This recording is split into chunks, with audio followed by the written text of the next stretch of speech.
வணக்கம். செய்திகள் வாசிப்பது தமிழ்ச்செல்வி ரவிச்சந்தர். கோவையில் சர்வதேச கிரிக்கெட் மைதானம் அமையும் இடம் மாற்றம். அமைச்சர் சம்பத்குமார். தமிழகத்தில் சென்னைக்கு அடுத்து கோவை வேகமாக வளர்ச்சியடைந்து வருகிறது. கோவைக்கு வளர்ச்சி திட்டங்கள் மிகவும் அவசியமாக உள்ளது. திமுக ஆட்சியில் கோவை ஒண்டிப்புதூரில் சர்வதேச கிரிக்கெட் மைதானம் அமைக்கப்படும் என அறிவித்தனர். இதற்கான ஆரம்பகட்ட பணி நடைபெற்றது. ஒண்டிப்புதூரில் போக்குவரத்து நெரிசல் ஏற்படுவதால் கிரிக்கெட் மைதானத்தை வேறு இடத்திற்கு மாற்ற வேண்டும் என பல்வேறு கோரிக்கை எழுந்து வருகிறது. இதுகுறித்து அமைச்சர் சம்பத்குமார் விளக்கம் அளித்துள்ளார். கோவையில் அமைச்சர் சம்பத்குமார் செய்தியாளர்களை சந்தித்து பேசிய போது, ஆன்மீகம், கல்வி மற்றும் இயற்கை சார்ந்த கோவைக்கு ஏராளமானோர் சுற்றுலா வருகிறார்கள். மாவட்டத்தின் சுற்றுலாத்துறை தொடர்ந்து வளர்ச்சியடைந்து வருகிறது. இந்திய அளவில் தமிழ்நாடு சுற்றுலாத்துறை முதலிடத்தை பெற வேண்டும் என்பதே முதலமைச்சர் விஜயின் தாவேகா அரசின் நோக்கமாக உள்ளது.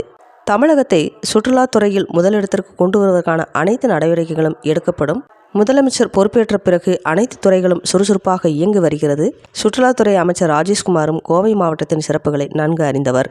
கோவையில் சுற்றுலாத்துறை சார்ந்த பல்வேறு வளர்ச்சி திட்டங்களை ஏற்படுத்தி தருவதாக சுற்றுலாத்துறை அமைச்சர் உறுதியளித்துள்ளார். மேலும் கோவை விமான நிலைய விரிவாக்க பணிகளுக்கான நிலம் கையகப்படுத்தும் பணி 90% நிறைவடைந்துள்ளது. நீதிமன்றங்களின் நிலுவையில் இருந்த வழக்குகள் முடிவடைந்துள்ளதால் பணிகள் வேகமடைந்துள்ளது. மீதமுள்ள பணிகளும் விரைந்து முடிக்கப்படும். கோவையில் சர்வதேச தரத்திலான கிரிக்கெட் மைதானம் அமைக்கும் திட்டம் தொடர்பாக விரிவான அறிக்கை கேட்கப்பட்டுள்ளது. ஒண்டிப்புதூரில் சர்வதேச கிரிக்கெட் மைதானம் அமைப்பதற்கான சாத்தியக்கூறுகள் ஆய்வு செய்யப்பட்டு முடிவு எடுக்கப்படும். அங்கு சாத்தியமில்லாத பட்சத்தில் மாற்று இடங்களும் பரிசீலித்து நடவடிக்கை எடுக்கப்படும் வேண்டும் என்று அமைச்சர் சம்பத்குமார் விளக்கமளித்தார். நிலவன் டிவி செய்திகளுக்காக கொங்கு மண்டல தலைமைச் செய்தியாளர் தமிழ்ச்செல்வி ரவிச்சந்தர். நன்றி, வணக்கம்.